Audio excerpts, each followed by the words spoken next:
Debbie, and good afternoon. Um, I'm going to draw mostly on the South African journey regarding zero harm, which you all believe in. And as much as there were a lot of targets that were not met, I must still emphasize that it is the journey, the journey to get there and the commitment. Because if we had not embarked on that journey, we would not have made the improvements that we made even if we did not meet the targets. So I'll only talk to about two of the targets. The one which we almost reached, and it was on silica dust. It was a very tall ask, but we actually as an industry almost met that target, which was due in 2024. And even one of the gold mines, which are the ones which have the biggest burden of silica dust, one of them almost met that target, and it's because of all of the leading practices that they adopted. I think that has been mentioned already. Mentioned is TB, which in South Africa is an occupational disease, and I hope in most countries, if you have silica dust, then your TB qualifies to be due to occupational conditions.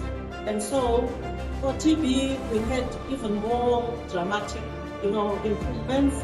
We were supposed to meet the target in 2024, but we met it in 2017. And so that was really quite good. So I would say the key things that led to those achievements were leadership. You do need leadership.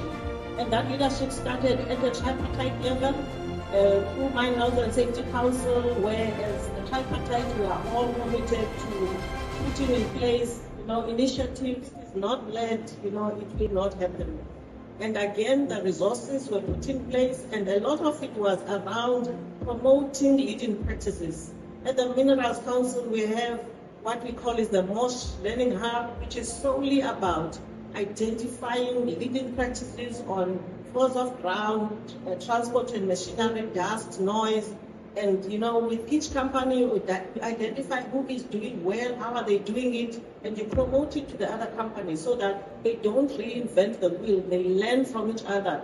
And so then they can combine all of these practices and use them to reduce hazards.